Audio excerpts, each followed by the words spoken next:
Hello, everyone.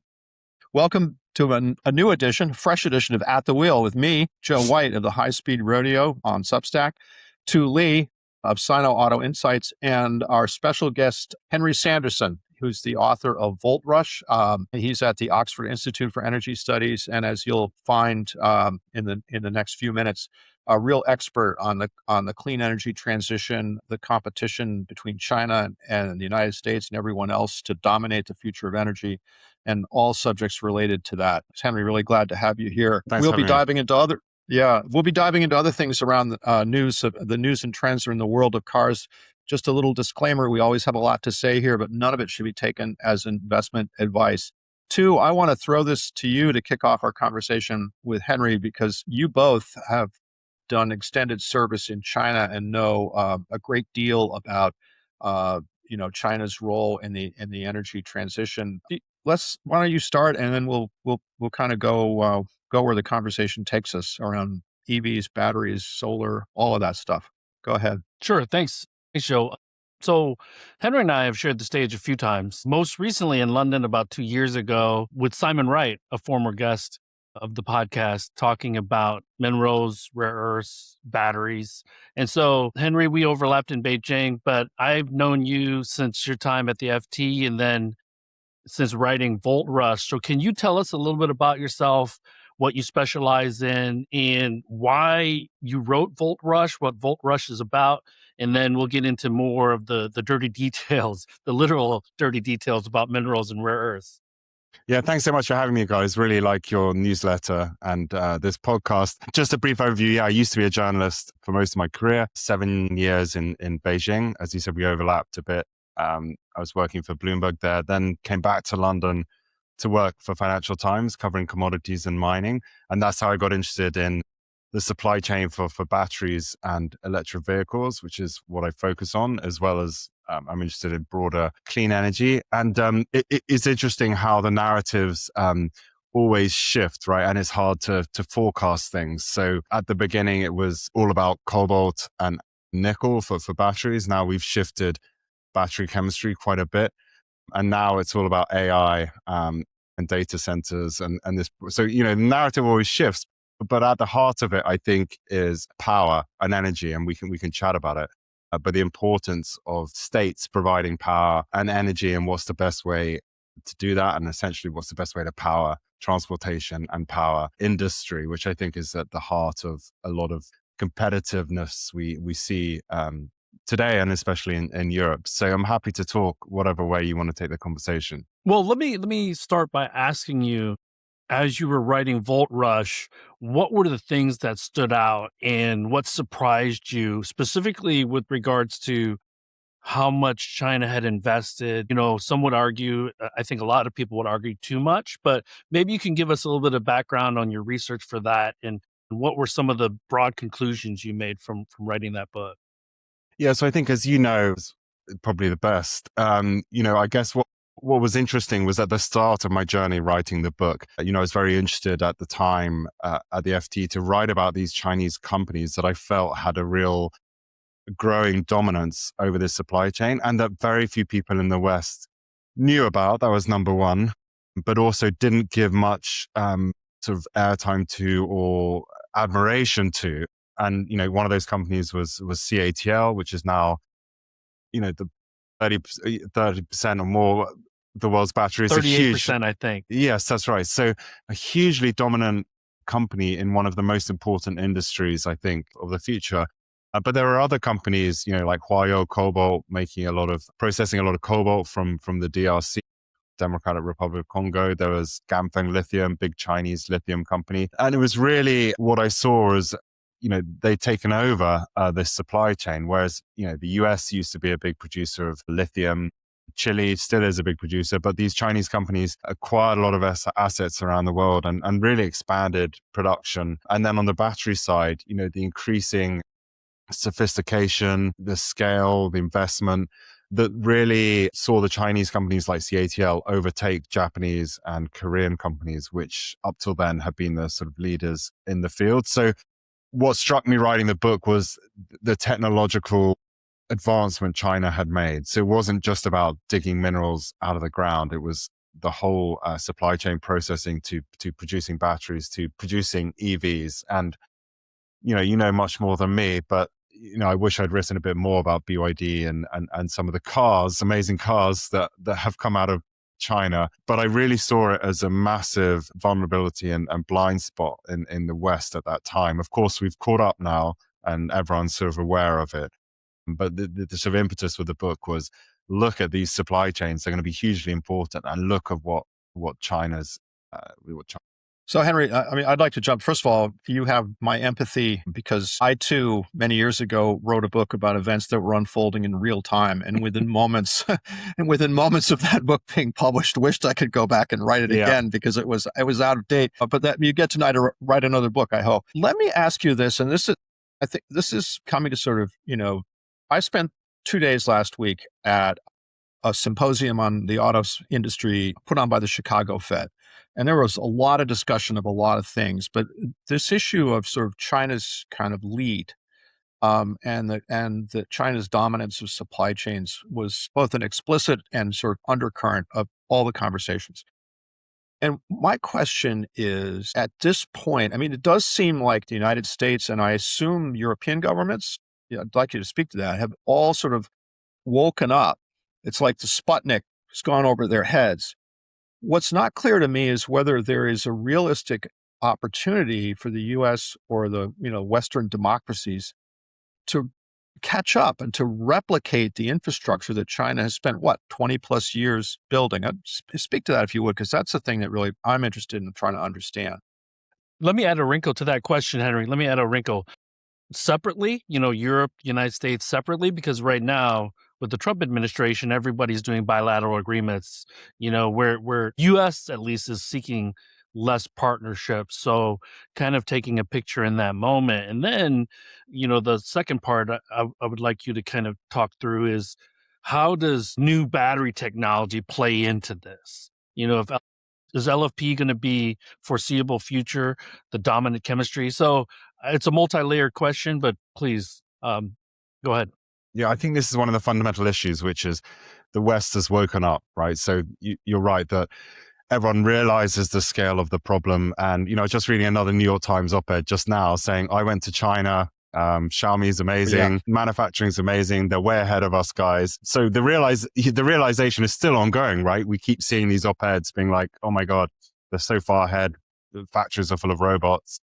So so we have realized, but have we realized enough? It seems to keep going on, and whether we can catch up. You're right, we're not going to catch up overnight because as you know, China's scale is extraordinary, and the amount of investment, probably too much investment, that's gone in building this manufacturing colossus. So we're not going to catch up overnight. But on the other hand, China is the lion's share of demand. So China's 2/3 of EVs, it's most of the rare earth magnets in the world, it's most of the batteries. So a lot of their production is for their own demand. And you could say under Xi Jinping, they're probably trying to go further down that direction of supplying, meeting their own needs, more completely. So it's not that we have to build the scale of China again, right? Because we're not interested in supplying China necessarily. So we're talking smaller markets, although that depends what you think is going to happen to EV growth in America and other things. So the demand is really critical. What kind of demand are we looking to satisfy? Because if you look at the US now, of course, the rare earths that are imports are sort of low value rare earths. It doesn't have the scale of demand or magnet production to require lots of rare earths. So I think we will catch up, and the scale of challenge is not as big as it seems because we're satisfying a smaller scale of demand. The real challenge is how do you do it economically? And you can de-risk from China, but you can't completely dismantle market forces. You can't completely dismantle competition. As we've seen, even though we try to keep Chinese EVs out, they're coming in potentially in Canada. There's always a market, they're right? Sneaking in there. Yeah, so there's always a market. So we can subsidize and invest to catch up with China. It's not so much the scale, it's the cost and how you're going to incentivize people to buy more expensive supply chains that may increase the end product when you still are in a global market system. You haven't completely dismantled a global market system. So for me, it's not so much the scale or can we do it? It's at what cost and what competitiveness can we do it? And that's really the critical thing. Is an automaker going to pay more for X, Y, Z, or more for rare earth permanent magnets over what time frame, and how much more, and how much help are we going to give them to pay more? So that's the key issue. And companies are companies. They're not government-owned strategic entities that are going to do our geopolitical bidding at whatever cost to shareholders, etc. So that, I think, is more of an issue, not can we actually build these things. We can see from the pictures of the data centers that's going on in your country, right, that America can build, right? That seems pretty clear to me. America can build. So it's not so much that side of things. It's just the cost and competitiveness. Yeah, no, and I agree with that. I was just thinking, actually, as you were talking, I was thinking of the data center kind of, massive data center investment that's going on in this country. So you're absolutely right. It's not like there isn't money to stand up infrastructure of one kind or another. It's what will Wall Street finance? What will capital, the capital suppliers finance? Where honestly, it seems like there's more profit potential in rare earths than there is in the next in AI chatbots right now. They all lose money, but that's a different podcast. But yeah, I think that's right. And I'd like to get your thoughts on this idea that's floating around just in the last week or so, I guess, where the United States, kind of contrary to its America first, America alone trade policy, is now trying to rope in some of the same allies it's been kicking in the teeth to have this kind of rare earth consortium where they're going to put a floor under prices. And I'm wondering if in your study of these markets, that idea has, one, been tried before, and two, shown any effect in kind of, what's the word I want? Muting the power that the Chinese producers have over global prices and the global prices. Yeah. Yeah, it's a good point. So it is strange to have had Davos, where we saw the speech from Trump, very, very hostile to Europe and saying Europe's never done anything for America. And then have JD Vance stand up at this critical minerals thing and say, we're all friends in this room. We need each other. But the rest of the world is keen to have a more united approach. And I think that was the approach under Biden. And we had a mineral security partnership, but it didn't really achieve that much. So it is good that, Trump administration seems to actually be, putting money towards this, actually doing something. But you're right. Is there the trust there between allies now? I mean, as a European, I don't really feel there is, right? So I'm not sure how that's playing out exactly in these discussions, but there has been a destruction of trust. So I'm wondering if that is going to make it an effective grouping, just on this sort of high level. Yeah, and then a price floor. I mean, it's very complicated, and it all comes into how it's going to be done, what price you're going to choose. You need the price that, I guess, incentivizes the production, but is not too high. So how are they going to? It's a sort of bureaucratic nightmare. But you've seen this kind of bureaucratic complexity under Biden, right, where we had all these foreign entity of control rules and what percent counts and what doesn't. So this is going to be similarly bureaucratically, I think, difficult. How do you decide the price? What counts as dumping? So you're going to have quite careful cost curve analysis. And of course, the problem with these kind of systems is people trying to game it or use it to their advantage. And then again, it's just a problem of, you can incentivize mine production, but as I said, China is the biggest consumer. It's where the demand is. So you need to incentivize the rest of the supply chain, and as I said, get some mechanism for them to buy these more expensive minerals. So let's say yes, you have a trade zone where you can only produce at X price, so you get a lot of supply of the mineral, but what are you going to do with it, right? Where's it going to go? Could they actually subsidize these mines, and then that will be sold to China, or presumably they're going to stop that? But you need the whole rest of the supply chain, and this is why the challenge is so formidable. It's that China in rare earths has everything from the mine to the magnet, right? And a lot of refining. Yes, and a lot of control, right? So they have quotas on the production. They don't release the quota amount anymore. And now with these export dual use rules, they have incredible visibility in the whole supply chain now, because everyone's got to give this information to get the license, to get the materials. So they really have unprecedented control over these supply chains. So again, like, are these trade floors really going to work against that sort of massive control? So I think it is good, but again, it's not only the mining that you need to subsidize. You need all the rest. For me, that comes from demand. And to your point, this is the biggest issue for me with the Trump administration is if you kill EVs, I think it's a big strategic mistake to think, oh, EVs are just cars driven by Democrats, or they're just cars. No, they're not. They're not cars, because the scale of it spurs these other ecosystems. So spurs battery production, spurs rare earth magnet demand, spurs. You probably can list some other things that EVs help develop, right? From the software and all these other things that you'll know intelligent more driving. about. But So precisely, yes. Well, Data and national centers, all defense. that I mean, stuff. yeah, Yeah. national defense or military. I mean, the John Bozella, pardon me, who's the head of the Alliance for Automotive Innovation, just basically, the main automotive industry trade group here in the United States, in Washington. They're the lobbying arm of the auto industry. He made that point at this conference I was at, and other people did too. But that when you're scaling a lot of the technology, all the things you listed are all things that are also necessary for military hardware. And that's the point that the auto folks are trying to make. It's like, look, it's interesting. They're trying to walk a balance beam. On the one hand, they hate fuel economy regulation. It really cramps their style, especially in this country. And on the other hand, they don't want the administration to just, kick the props out from under the EV and related tech development and support for that. So, they're making a national defense argument, but it's legit. It's true. I mean, the same kind of stuff you need in a B-1 bomber, you can use in a Cadillac Escalade. So it's interesting, the dual use question. Two, I'm sorry, you were going to have a question about battery chemistry, and I wanted to hear the answer to that. Sorry, one. yes.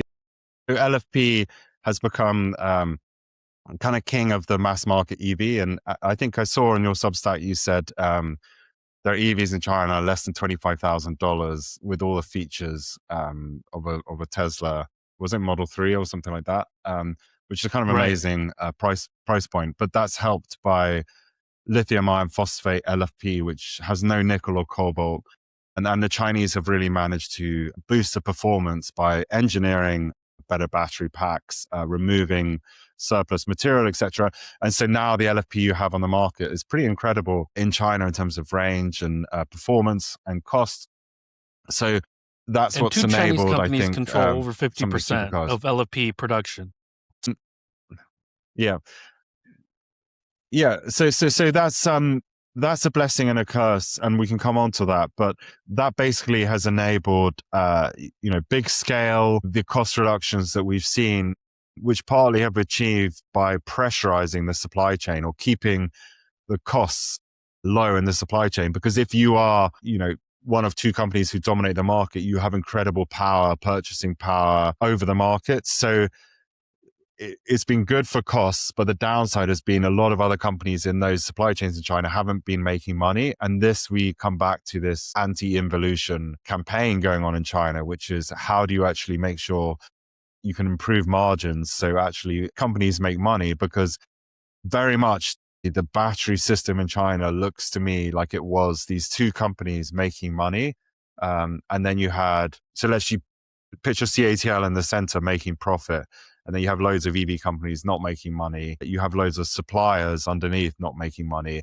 So the whole ship doesn't feel that sustainable when you have that situation. But that is part why you've had these reductions in battery prices and reductions in EV prices, right? They're not making money. So they've just, reduced prices to gain market share. So yes, we've had this incredible cost reduction, LFP, but on the other hand, how sustainable is it, even in the Chinese setting, to have those low costs? So we can talk about that, but I think prices are going to go up under this campaign that they've kicked off, although we haven't seen that yet, right? I'd love to hear your thoughts. So that could change. But overall, LFP has enabled a massive cost reduction, safety improvement. So then you have other chemistries, and then we have sodium ion chemistry coming out in a big way this year in China. BYD just had revealed its sodium ion technology, I think this week. CATL has also revealed it. And then you've got solid state sort of coming at the end of the decade. So if you're looking at foreign battery companies, like the Korean battery companies, they're kind of investing in LFP to catch up. But then the Chinese companies are onto their next target. And EVs weren't even in the next 5-year plan, right? It's like considered solved in that sense. So who knows what's going to come next? So you're always trying to, Yeah, no, Henry, you've hit on something I think is super important, and maybe we can elaborate on it. And it goes to the problem of like catch up. People talk about catching up. Catching up with what? And you just hit it. I mean, talk about the Korean companies, because it seems like they went all in with the U.S. auto companies, thinking, great, we're China, we're going to win here in this great big market, all of that. And then now it just seems like they're washed up on the beach. Talk about them and where they're at. Actually, can we throw a curveball real quick? Because Henry, since you're in the UK right now, I want to understand better, and I believe our audience does. Why did Britishvolt fail? Why did Northvolt fail? Why is ACC, the French battery startup, why are they having challenges? Because they're all trying to build LFP. My thought was they don't really have that IP, not necessary, number one. They don't have the government support, number two. But can you talk about these handful of companies in Europe that also try to be competitive against a CATL, against a BYD, a Goshen, to educate our audience on what happened in Europe, and then let's shift over to the United States and the Koreans. Yeah, so first in and Europe, Japanese. So you're right. So to give a bit of history, Japanese were the first for lithium ion, and Panasonic is still a big producer. And then the Koreans are now the biggest, and obviously the Chinese. So the Europe situation was we had a lot of startups coming up with a lot of hope and promotion and hopes and dreams. And, you have a situation where Britishvolt where they didn't quite get as far enough to unlock the next round of funding. So they kind of stumbled and they couldn't quite get as far along to unlock the next round of funding. These are big capital intensive projects if you want to do a big gigafactory. Northvolt was opposite. They got all the funding you could ever hope, like Goldman, loads of funding. And they had top tier customers. It was very interesting because at the time, and I remember the story so well, it seemed that they were undefeatable because they had great customer offtakes. But then those customers, if they can't get the battery or it's not up to their specification, they're not going to hang around or wait for you to solve your problem or lend a helping hand necessarily. They just want a battery, and they have to think about their own supply. So I think very quickly, when they couldn't actually deliver quality batteries at the scale needed, the customers had to shift to other supply. And so what looked like very strong offtake agreements with top tier customers quickly crumbled when they couldn't deliver. And why couldn't they deliver? It's a very hard business. They didn't have necessarily the experience that you need. They had a lot of machines from a Chinese company, perhaps didn't know how to operate. And they also tried to do too much. So the access to funding was a curse as well, because they tried to do too much, recycling, producing their own cathode, buying in raw materials. So they were trying to do too much rather than just let's get 1 or 2 lines of battery manufacturing going and meet our customer demands. So it's a really sad story because it was Europe put a lot of its hope and focus into this one company that didn't work out. On the US side, I also think it's a sad story. I think these Korean companies know how to make batteries, right? Number one, like unlike Northvolt, they know how to make batteries. They are the biggest producers outside China. They're willing to come to the US. They came to the US and invested in factories, production, teamed up with the auto companies, doing exactly what both Republicans and Democrats diagnosed as the problem, which is a deindustrialization, right? These guys are coming in and reindustrializing your country, the US, doing exactly what you would think the US wants. And then, they've had the rug pulled out from underneath them because the EV tax credits, which kind of underpinned the whole thing, not just from demand, but in terms of size, they came with supply chain criteria that you had to meet. So under Biden, you had supply and demand subsidies, and then you pull the demand out, you still keep the supply subsidies. It's a very weird situation where now, I wrote a Substack post about it, they're all making operating losses, almost $1 billion in the fourth quarter without these tax credits. So they're literally being kept alive by these production tax credits. Yet the US is not subsidizing the EV demand that would help them. So you're subsidizing the supply, but not the demand. So I don't really understand it. The only thing that's saving them, the only thing that's saving them is switching to energy storage batteries, right? So they're lucky in a way. You got this data center which are boom. lower margin. Yeah, you're lucky you've got this boom going on, because otherwise they'd be completely screwed. So they're switching factory lines to completely different chemistry. Again, the Chinese chemistry, completely different market. So now you've got a situation, to my point, which is a smaller market than EV market, as you know, and you've only got one market now, right? So the beauty of the EV was the civilian scale that could help fund energy storage and other markets. So but I'd love to hear from you about, some people are still bullish on US EV demand as, I don't know, costs come down or new models come out. I'd love to hear what your thoughts are. Well, I have some thoughts about that, and then Tu may have other thoughts as well. I mean, my thoughts about that are, and I'm channeling again people that I've been listening to for the last couple of weeks here. There is going to be a US EV market, right? I mean, there are a lot of people who prefer EVs, so they drive them, they like them.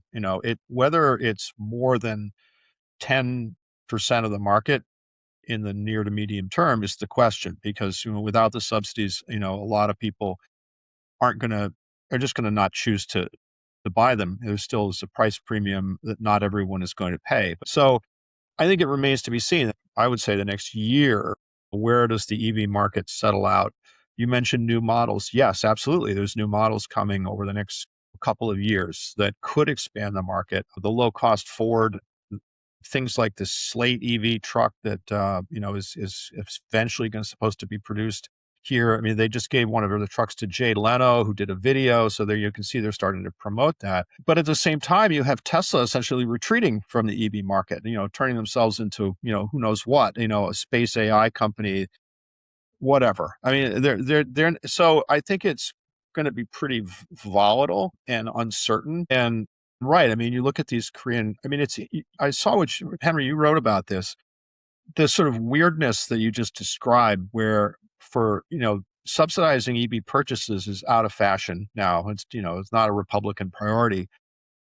But somebody reminded the Republican lawmakers in our Congress that almost all, I think literally all, well, almost all of the battery production that the Koreans have stood up are in Republican red states, the states that Trump carried and the Republicans by and large represented. So somebody reminded them of this. And so they said, and in particular, Kentucky, Tennessee, and Georgia. Yeah, and Ohio. J.D. Vance's home state. So they're like, well, good golly, we can't withdraw the production subsidies because we'll lose all these jobs in our Republican states, and people will come for us. My question would be, so there's this transition to the energy storage market, but if you put it all together, does that market and then what remains of the EV market support the capacity that's been installed? I don't know the answer to that. So what they're saying is it could, but they've cut, someone like LG Energy Solutions cut CapEx by 40% next year. So for sure, they're not investing in new capacity. Yeah, watch what they do, not what they say, right? Precisely, yeah. So they've cut investment quite a bit. So not investing in new capacity. So yes, there is an argument that energy storage is booming. And if you look at some of the forecasts, the US market's really going to grow because power demand is increasing and data centers can use batteries and they respond incredibly quickly to power demand. So you could have hybrid systems of on-site, your own gas turbine and a battery. So batteries are incredibly versatile. It's not that they have to store clean energy or do, they can be used in lots of different ways and they're very fast at responding. And data centers, remember, need incredible, reliable amounts of reliable power. So there is an argument that this market's going to really take off and energy storage is going to boom. But I think the factory capacity that they built, it's touch and go whether the ESS demand will make up for it. Because I have read reports that even with the tariffs and everything else, the Chinese could still be competitive.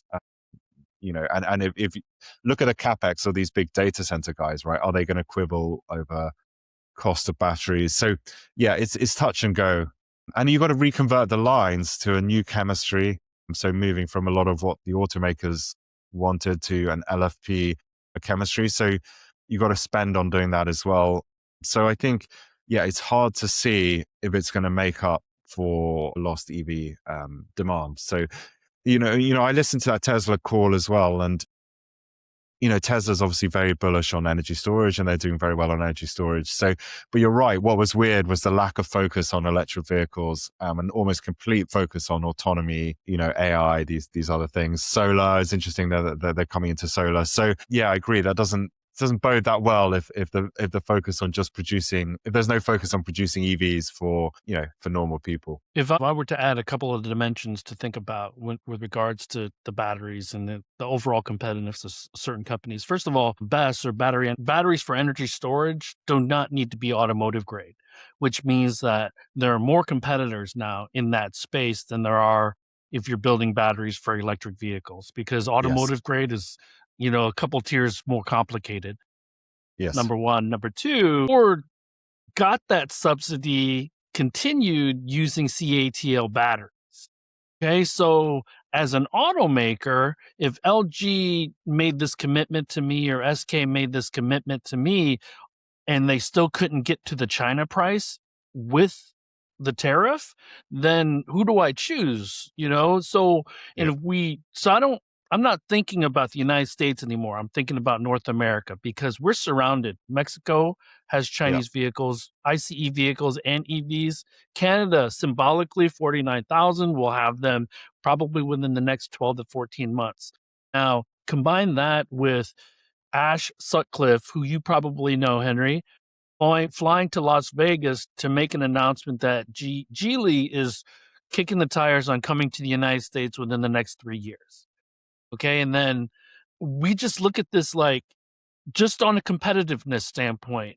Last year, Ford sold less than 100,000 vehicles via their joint venture with Chang'an in China.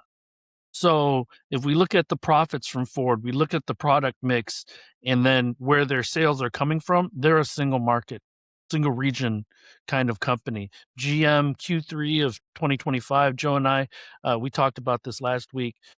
They're solidly North American. We can't build, U.S. automakers can't build competitive EVs, then it shuts us out in the rest of the world because the rest of the world is growing with China really, really taking the lead on that. You had mentioned they're about 2/3 of all electric vehicles. And we also know that exports will likely increase from China to the dozens of countries that have taken electric vehicles, whether that's Europe, Latin America, Southeast Asia, Australia, Korea, Japan.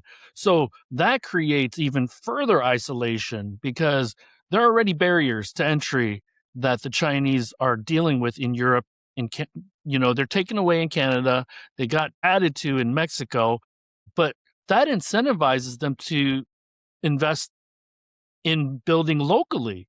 That doesn't help with domestic capacity. That's still a challenge for them, but it's going to isolate the U.S. automakers unless they're able to. And I want to say particularly GM and Ford because Stellantis has 19% stake in Leap Motor. So they already are going to be competitive because of that outside of the United States. So that's kind of how I think of it as well.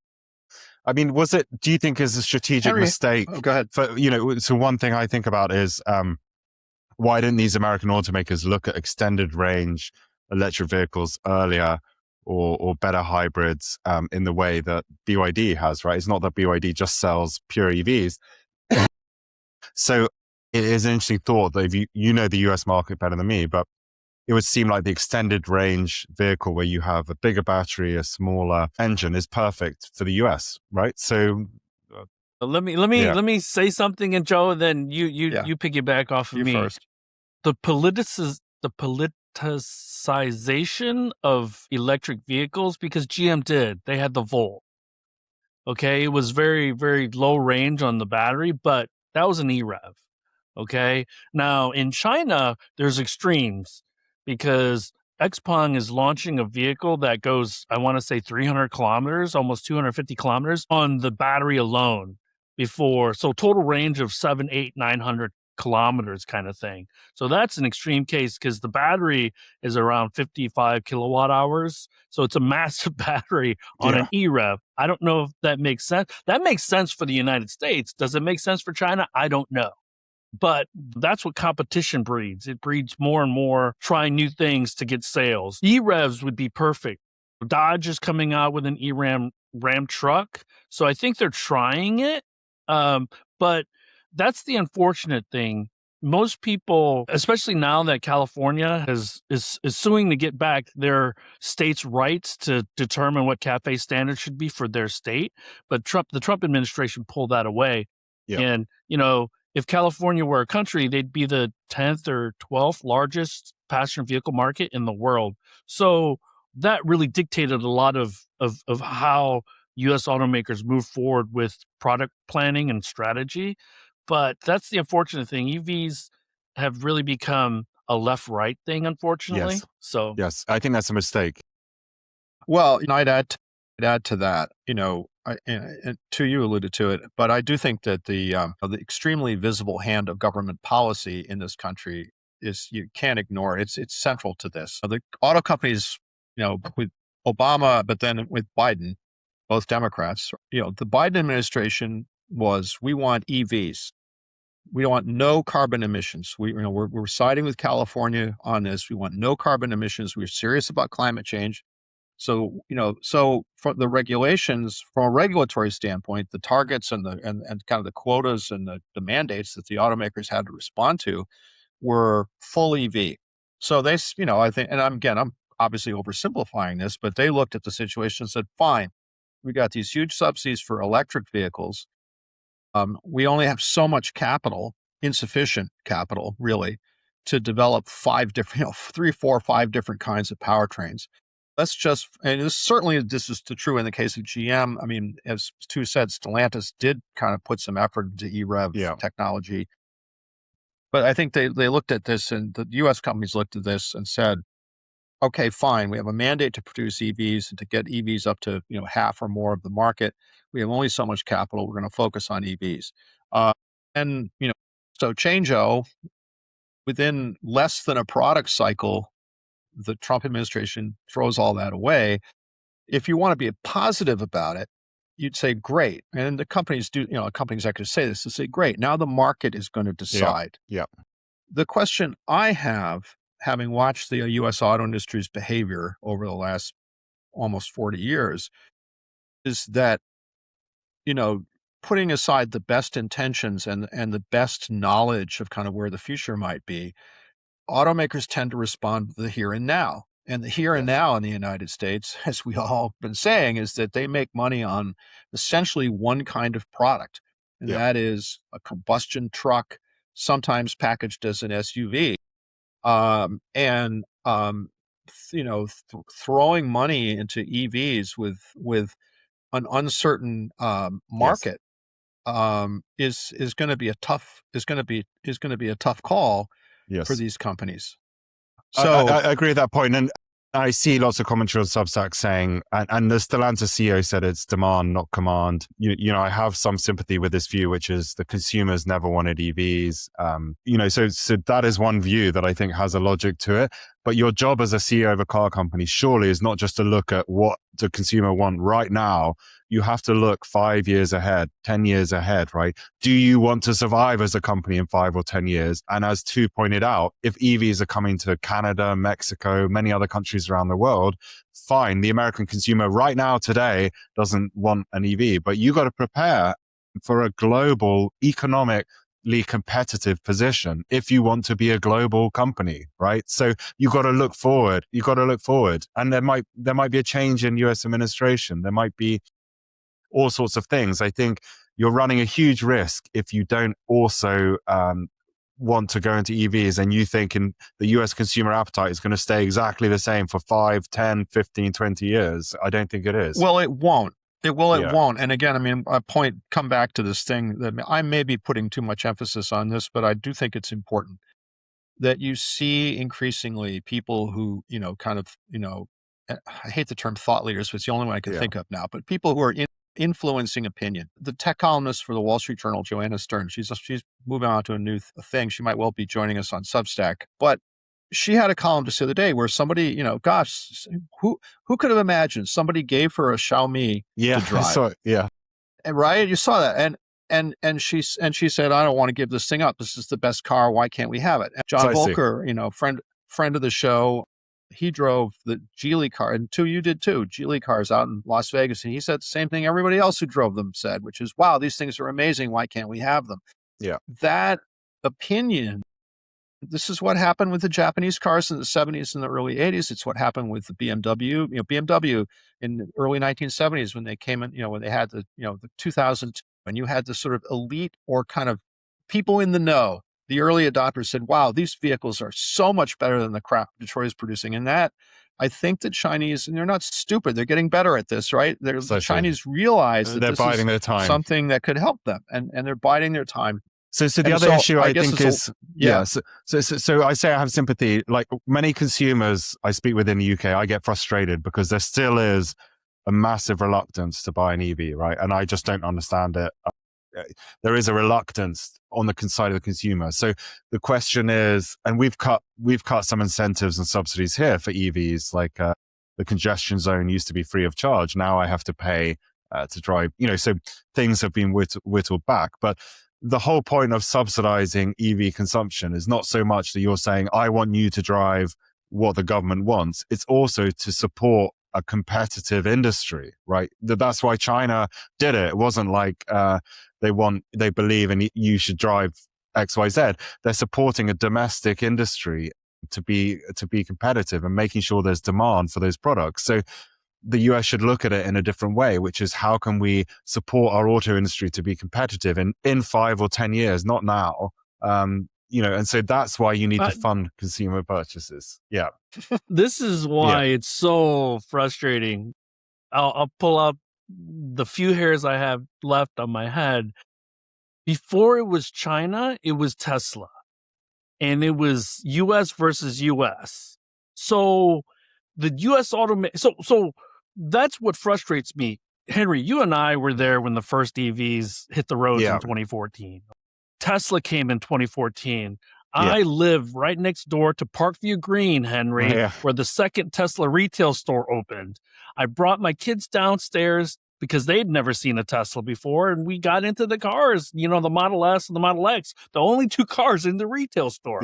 Yeah. And so it frustrates me that the U.S. automakers, they didn't take Tesla as a warning sign and tried to do something competitive in the clean energy. I don't care if it's a BEV or an EREV or a PHEV, okay? But they ignored that. They thought Tesla was... And here's the crazy thing. If Elon would have focused on investing further capital into vehicle production and product planning, the U.S. automakers would be stuck right now because Tesla would probably have a $30,000 electric vehicle with FSD, and in the U.S. automakers would be like, what now?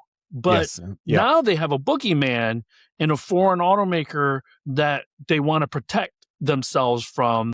And now that Canada and Mexico are isolating the United States, it becomes a separate issue because, again, this is why I point back to North America versus the United States. And even within that, and Joe, you know this, there's a civil war between the upper Midwest of the United States, like Michigan, Ohio, where there are UAW union jobs, versus is China going to go build in the South where there are no unions? The Republicans are going to flip-flop like crazy. And here's, this is what frustrates me because the people that were against it 2-3 years ago are going to be for it because it's going to line their pockets with profits and money. Which comes back to the key question for everyone, battery, EV. Are you going to bet millions or even billions of dollars on the fact that the Chinese are going to be kept out and the tariffs are going to remain high? I mean, I just don't think anyone's going to bet the house on that situation not changing, and that's the problem. Well, Henry, and you in the UK and in Europe. And by the way, I still think of the UK as part of Europe. Forgive me. Yeah, no, that's good. But look, I mean, in the European market, you're all conducting a live action experiment in this very thing. I mean, the Chinese are investing in manufacturing capability at factories and supply chains, right? I mean, this is happening in real time. Whatever barriers the Europeans or thought were going to keep the Chinese out, those crumbled for Yes. right. I mean, that's what's happening. Yes, and Well, you do Starmer see, wants yeah, to add a ton of capacity and production, and that's not Yeah. going to come from British brands or European brands. no, precisely. And I think it's interesting in the UK because you're right. The data shows Chinese EVs have been successful in Europe, right? And I think you might have the latest data, but it's not like they completely dominate the UK. It's not like they've dumped product here or they've the whole market's gone Chinese. I think they're about 10% of the market. I think is so it's interesting that even without tariffs, it's not like they've swamped the market. You still see loads of Kia, Neros, and other brands. So it's an interesting experiment, as you say. I think going back to the US point, as we said about things not changing, how could you bet on that lasting? And I think that's a fundamental problem. Well, yeah, and I know Henry. I'll just speak to that. I mean, so again, Henry Ford said history is bunk, but actually, I think history is useful from time to time, and now is one of those times. In the 90s, the United States auto industry, basically the Ford, GM, Chrysler thought, oh great, here come the Japanese with lower cost production, lower cost engineering and development, higher quality of a vehicle, more fuel efficient. At a time when that was extremely relevant, we'll get Ronald Reagan to have import quotas, and we'll be all fine, and we'll take the time to get our act together. Right? That was the whole thing. You hear the same sort of talk now. And I believe too, and I've talked about this, I believe that absolutely at some point in time, a Chinese automaker, maybe Geely or others, will come and they will crack the code to get approval to build a factory or factories plural in the United States. They'll say, sure, fine, we won't bring any of that communist connectivity technology or any of that stuff that you don't like. We're just going to provide jobs in your state, and it will happen. And then the cost advantages that everybody seems to agree they have because of the way they engineer vehicles and because of the way they've consolidated computing power and the superiority, the kaizening every 18 months or 2 years of their technology, they will grab share. Henry, you're right. I agree. I mean, the way that markets work, the Japanese don't have 100% market share in the United States. They have a fair amount. It was zero in 1960. It's definitely not zero today, and that change has been profound and real. So yeah, it's not all one thing or another, but I do think this idea that you can bet the house that you can have a very large automotive land that time forgot and be fine. I'm not sure that's going to work. No, and I would just say final thought, and you'll know more than me about how autonomy complicates this, because if Musk is right that it's all about autonomy, and I think he's probably moved, I don't know, it's hard for me to see that will happen so quickly. But I think you had an interesting point on your Substack, which is the Tesla autonomy going to be approved in China, and vice versa? I don't know the answer, but surely that complicates the picture of actually, will we let Chinese autonomous systems, and conversely, would they let Western autonomous systems? And probably my question is, does that actually make a fragmentation of the market easier if we move to autonomy as fast as Musk says? Well, that creates a separate, and again, final thoughts here for me. Yeah. To riff off of what you're saying, Henry, that creates a separate issue because we are still, as U.S. automakers, very, very ingrained in manufacturing. UAW workers and things like that. To me, building an electric vehicle takes complexity out of the manufacturing process significantly, especially as they move towards gigacasting, front and rear end, cell to pack, battery packs. And so the technology and the services will drive the revenues in 15, 17 years, in my humble opinion. And so the bifurcation, I I think it's real. I think it's going to be sustained. And companies like Wave and companies like Baidu, they're going to try to be in more regions than the American AV companies and the Chinese AV companies, but it's going to be battleground Europe, battleground Southeast Asia, battleground Africa, Latin America to a lesser extent, especially as more and more countries move towards clean energy and manufacturing them becomes less complex. Then it's going to be, how do we still increase revenues if buy sell becomes and our cost structure gets reduced? But that's the most interesting part. But right now, the United States I don't know what our strategy is, to be quite frank. So I can't explain this very clearly. You're in good company. Nobody else does either. Yeah, I share your commiserations about, I wish there was a Tesla mass market EV. I've always been disappointed there wasn't. I have a Model 3. I've been disappointed there aren't any more models. There is one, Henry. It's called BYD. Yeah. But yeah, I think from the US point of view, given, as you said, Tesla had the head start, listening to the recent call, it does make me slightly sad that they haven't pursued a mass market LFP based EV and really crushed it. That's that. Yeah, that's pretty. But they're going to own space, Henry. They're going to own space. It's all going to be great. And Mars. And Mars. Yeah, and Mars. Yeah. Henry. So let's do this. Let's do this. Henry, can you let everyone know how they can find your content, where you at? Yeah, Are you on social? How they can learn more about Volt Rush, things like that. Yeah, so it's mostly sign up for my newsletter on Substack, since this is live on Substack, right? So it's called Volt Insight. You can find it on Volt Rush, Substack.com. Sign up for there. That's where I put out most of my content. Great.